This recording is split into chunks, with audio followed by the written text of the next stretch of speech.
श्रीमद् भागवत गीता हिंदू धर्म का एक पवित्र ग्रंथ है। गीता में 18 अध्याय और 700 श्लोक है, जो सभी महत्वपूर्ण हैं। महाभारत में भगवान श्रीकृष्ण ने अर्जुन को जो उपदेश दिए थे, वही गीता है। गीता में आत्मा, परमात्मा, भक्ति, कर्म, जीवन आदि का वृहद रूप से वर्णन किया गया है। गीता से हमें यह ज्ञान मिलता है कि व्यक्ति को केवल अपने काम और कर्म पर ध्यान देना चाहिए।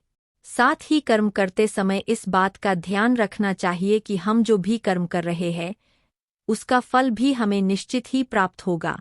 गीता हमें बताती है कि जीवन क्या है और इसे कैसे जीना चाहिए, आत्मा और परमात्मा का मिलन कैसे होते हैं, अच्छे और बुरे की समझ क्यों जरूरी है। इन सभी गुआ सवालों से जवाब हमें गीता से प्राप्त होते हैं।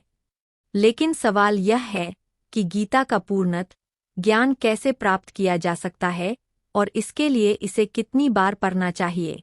गीता या फिर किसी भी पाठ से ज्ञान को प्राप्त करने के 4 स्तर होते हैं: श्रवण या पठन ज्ञान, मनन ज्ञान, निदिध्यासन ज्ञान, अनुभव ज्ञान। इन चारों स्तर से गुजरने के बाद ही किसी भी ज्ञान की पूर्णता होती है और इससे समुचित लाभ होता है। इसका अर्थ यह है कि आप पहले पढ़ते या सुनते हैं, इसके बाद पढ़े सुने ज्ञान के बारे में चिंतन व मनन करते हैं।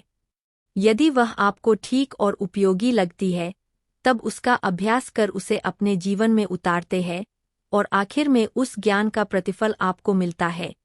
किसी भी ज्ञान को आप पढ़कर या सुनकर छोड़ देंगे, उसे अपनाएंगे नहीं तो उसका फल कैसे मिलेगा। यही बात गीता पर भी लागू होती है। जब हम गीता पढ़कर उसके उपदेशों को जीवन में उतारेंगे तो निश्चित ही सुपरिणाम सामने आएगा। कितनी बार पढ़ना चाहिए श्रीमद् भागवत गीता और क्या है इसके लाभ? जब हम पहली बार गीता पढ़ते हैं, तो इसे हम एक अंधे व्यक्ति के रूप में पढ़ते हैं।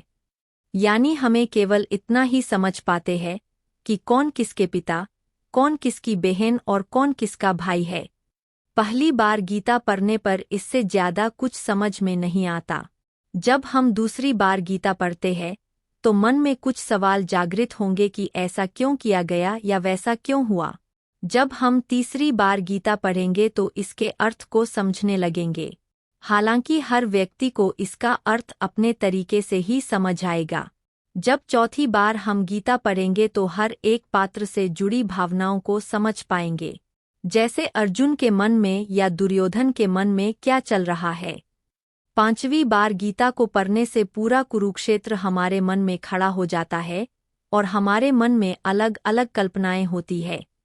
छठवीं बार गीता पढ़ने से हम भगवान को अपने सामने अनुभव करने लगते हैं और हमें ऐसा लगता है कि भगवान हमारे सामने ये सब बता रहे हैं। आठवीं बार गीता को पढ़ते से हमें यह परिणत एहसास हो जाता है कि कृष्ण कहीं बाहर नहीं बल्कि हमारे भीतर ही है और हम उनके भीतर। श्रीमद् भगवत गीता पाठ के नियम। भगवत गीता पढ़ने के लिए सुबह का समय सबसे उत्तम माना जाता है, क्योंकि इस समय मन, मस्तिष्क और वातावरण में शांति व सकारात्मकता होती है। गीता का पाठ हमेशा स्नान के बाद और शांत चित्त मन से ही करना चाहिए। पाठ करते समय बीच बीच में इधर-उधर की बातें नहीं करनी चाहिए और नहीं किसी कार्य के लिए बार बार उठना चाहिए। साफ सफाई वाले स्थान और जमीन पर आसन बिछाकर ही गीता का पाठ करना चाहिए। गीता के प्रत्येक अध्याय को शुरू करने से पहले और बाद भगवान श्रीकृष्ण और गीता के चरण कमलों को स्पर्श करना चाहिए।